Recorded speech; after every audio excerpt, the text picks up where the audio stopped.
जागतिक महिला दिवस निमित्त नागपुरात होणार मोठा आयोजन. भव्य रॅलीमध्ये हजारोंच्या संख्येने महिला घेतील भाग. सावित्रीबाई फुले यांच्या विचारांचा जागर आणि महिला सक्षमीकरणाचा संदेश देणार.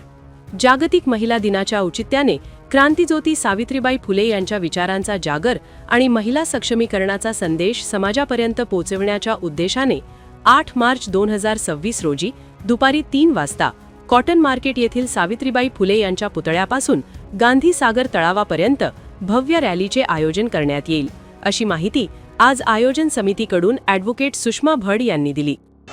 मी ॲडव्होकेट सुषमा भड, अध्यक्ष ओबीसी महिला महासंघ.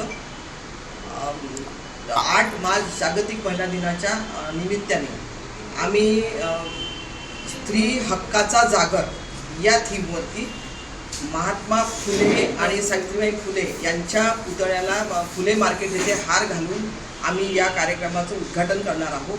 त्याच्यानंतर आमची तिथून रॅली सुरुवात होईल. यावर्षी आम्ही हा एक आगळा वेगळा उपक्रम घेतलेला आहे आणि त्या रॅलीमध्ये आमच्या संघटनेमधल्या नागपूर शहरातील अनेक संघटना आणि त्यांच्या कार्यकर्ते हे सहभागी असणार आहेत. किती संघटना आहेत? जवळपास आमच्या आता तरी 20 संघटना आहेत. आणि किती महिला जे संमिलित होतील? तरी 1000 महिला याच्यामध्ये निश्चित सहभागी होतील.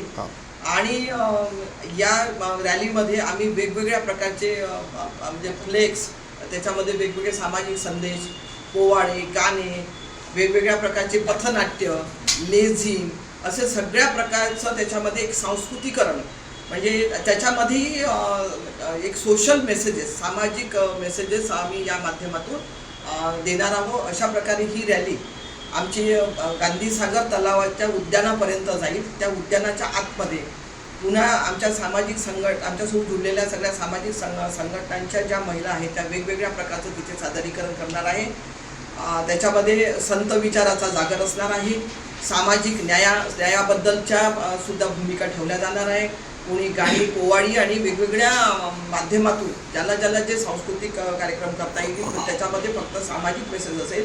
तो पण मेसेज हा संविधानिक मूल्यांचा जागर करणारा आणि संविधानिक हक्क आणि अधिकार हे महिला आणि त्यांची सुरक्षितता ही महिलांपर्यंत पोहोचवण्यासाठी आमचा हा प्रयत्न असेल. ज्या माध्यमातून स्ट्रीटवरील जे रस्त्यावरच्या महिलांना सुद्धा एक वाटेल की म्हणजे हा असा पद्धतीचा पण महिला दिन असतो आणि हे महिला दिन त्यांना हे आम्हाला समजून सांगायचं आहे, हा महिला दिन हा तुमच्या हक्क अधिकाराचा सुरक्षेसाठी खऱ्या अर्थाने हा खूप मोठा एक खऱ्या अर्थाने हा साजरा केला जातो.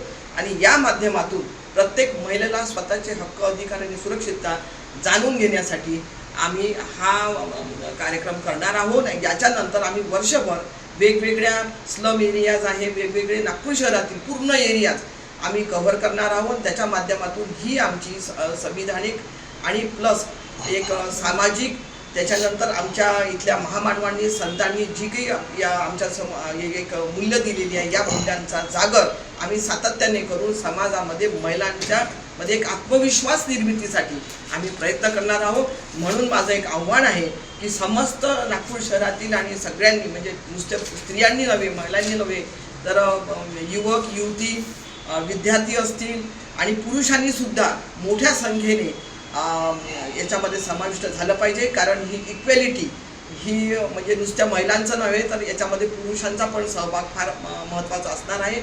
या अनुषंगाने मॅडम, आता नुकताच झालेल्या महानगरपालिका इलेक्शन झाले, त्याच्यामध्ये 2 मोठे पद महिलांना देण्यात आलेले आहे. याच्यावर काय म्हणाल आपण?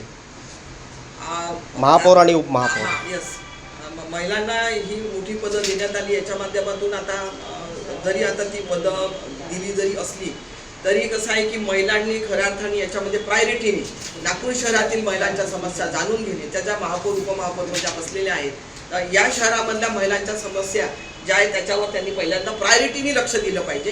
त्याच्यानंतर त्याच्यासाठी वेगवेगळे उपक्रम त्यांनी वस्त्यांमध्ये प्रत्येक एरियामध्ये राबवले पाहिजे. त्याच्यानंतर त्याच्यामध्ये आरोग्य, शिक्षण आणि रोजगाराच्या संदर्भातल्या ज्या म्हणजे भेडसावणाऱ्या खूप ज्वलंत समस्या आहे, तर तुम्ही या विषयावर त्यांच्यासोबत भेटण्याचा प्रयत्न करणार का मग? यस.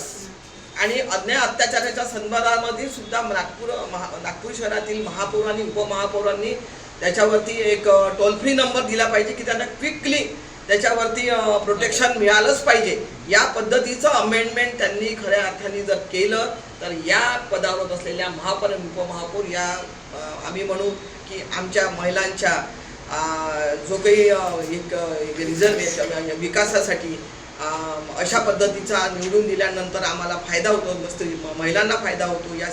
त्यांच्यामुळं या समाजातील महिला सुरक्षित राहणे हे खूप मोठं मोलाचं कार्य होईल असं आम्हाला वाटतं. सकल समाचारसाठी मुकुंद चौरसिया, नागपूर.